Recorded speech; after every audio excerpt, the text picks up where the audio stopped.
8.3 Refrigerant containing pressure vessels. 8.3.1 Pressure vessels exceeding 6 inches inside diameter and having maximum internal or external design pressure greater than 15 psi shall comply with the rules of Section 8 of the ASME Boiler and Pressure Vessel Code, covering the requirements for the design, fabrication, inspection, and testing during construction of unfired pressure vessels.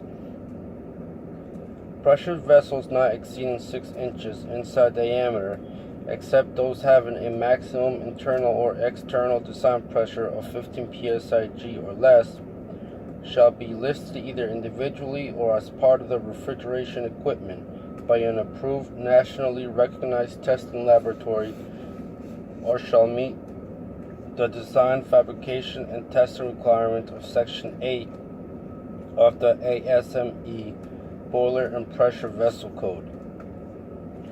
Pressure vessels having a maximum internal or external design pressure of 15 psi or less, except as noted in 8.3.4 and 8.3.5, shall have an ultimate strength to withstand at least 3 times the design pressure and shall be tested to at least 1 1/3 times the design pressure for which they are rated.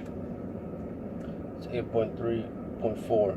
If a pressure relief device is used to protect a pressure vessel not exceeding 6 inches inside diameter, the ultimate strength of the pressure vessel so protected shall be sufficient to withstand at least 2.5 times the pressure setting of the pressure relief device.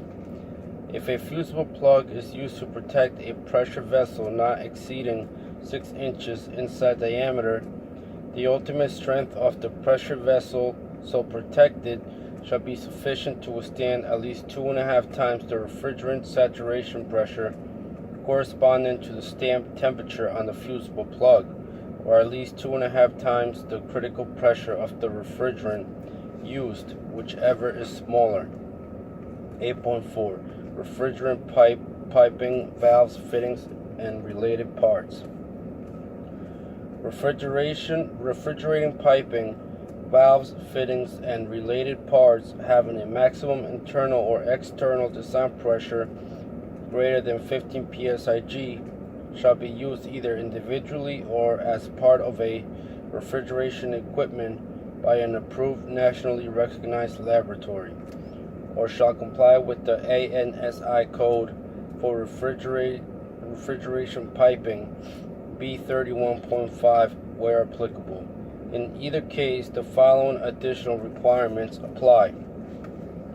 Specific minimum requirements for unprotected refrigerant pipe or tubing, unprotected seamless drawn tempered copper water tube used for refrigerant piping erected on the premises shall conform to ASTM specification B88 types K or L for specifications, dimensions, and tolerances.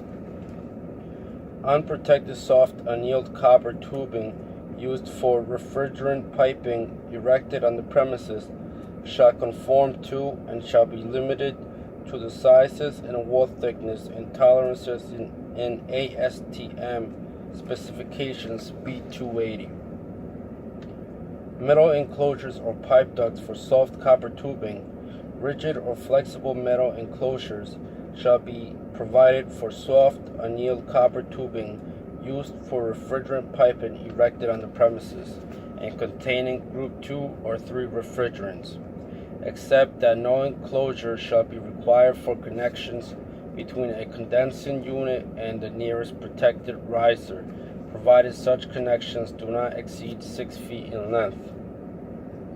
Joints on copper tubing, which are made by the addition of filler metal, shall be braced in refrigerating systems containing Group 2 or Group 3 refrigerants, and may be braced or soldered in refrigerating systems containing Group 1 refrigerants. 8.5 Components other than pressure vessels and piping. Every pressure-containing component of a refrigerating system other than the pressure vessel, piping, pressure gauges, and control mechanisms shall be listed either individually or as part of refrigeration equipment by an approved nationally recognized testing laboratory, or shall be designed, constructed, and assembled to have an ultimate strength sufficient to withstand at least 3 times the design pressure for which it is rated.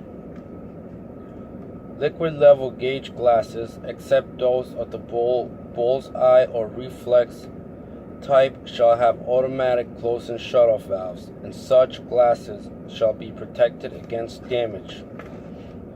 Dial of a pressure gauge, when the gauge is permanently installed on the high side of a refrigerating system, shall be graduated to at least 1.5 times the design pressure.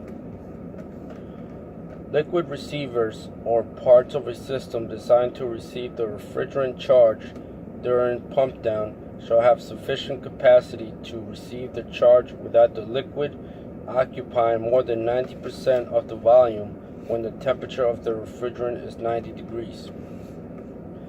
Butt welded steel other than open hearth type, which is not rephosphorized or wrought iron pipe, shall not be used for evaporator or condenser coils. 8.6 Service provisions. General. All systems shall have provisions to handle safely the refrigerant charge for service purposes. Properly located stop valves, separate storage tanks, or adequate venting for safe disposal are satisfactory for this purpose. Systems containing more than 6 pounds of a Group 2 or 3 refrigerant, other than systems utilizing non-positive displacement compressor, shall have stop valves installed as follows. Each inlet of each compressor unit or condensing unit. Each discharge outlet of each compressor unit or condensing unit, and of each liquid receiver.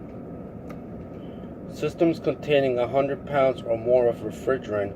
All systems containing 100 pounds or more of refrigerant, other than systems utilizing non-positive displacement compressor, should have stop valves at the location specified in 8.6.2, and on each inlet of each liquid receiver, except on the inlet of a receiver in a condensing unit or on the inlet of a receiver which is an integral part of a condenser. Stop valves used with soft annealed copper tubing or hard drawn copper tubing 7/8 inches outside diameter or smaller shall be securely mounted, independent of tubing, fastenings, or supports. Stop valves shall be suitably labeled if it is not obvious what they control. Numbers may be used to label the valves provided a key to the numbers is located near the valves. 8.7 Factory test.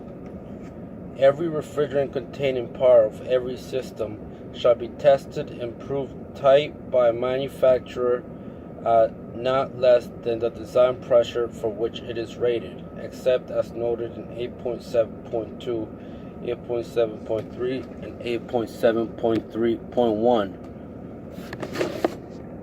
which I'm going to read right now. Pressure vessels shall be tested in accordance with Section 8.3 of this code. The test pressure applied to the high side of each factory assembled refrigerating system shall be at least equal to the design pressure of the component in the high side, which has the lowest rated design pressure. The test pressure applied to the low side of each factory assembled refrigerating system shall be at least equal to the design pressure of the component in the low side, which has the lowest rated design pressure. In testing systems using non-positive displacement compressor, the entire system shall be considered for test purposes as the low side pressure. Nameplate. Each unit system and each separate condensing unit, compressor or compressor unit sold by for field assembly in a refrigerating system shall carry a nameplate marked with the manufacturer's name, nationally registered trademark or trade name, identification number, the design pressure, and the refrigerant for which it is designed. The refrigerant shall be designated according to ANSI/ASHRAE 34 1978 number designation of refrigerants. Okay, I'll stop here. Next thing I have to read is the 9 pressure limiting devices.